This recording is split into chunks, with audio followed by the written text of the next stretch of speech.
Let's do shapes today. First is a circle. A circle has 0 sides. A pizza is a circle. A donut is a circle. And a frisbee is a circle. Next is a square. A square has 4 sides. A chessboard is a square. A napkin is a square. And keyboard keys are squares. Next is a triangle. A triangle has 3 sides. A pizza slice is a triangle.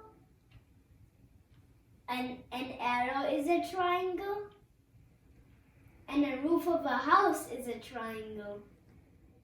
Next is a rectangle. A rectangle also has 4 sides. A TV is a rectangle. A pillow is a rectangle. And a cell phone is a rectangle. Next is a rhombus. A rhombus also has 4 equal sides. A diamond is a rhombus. And a kite is a rhombus. And those are the 5 shapes we learned in Easy Breezy Learning. Consider subscribing.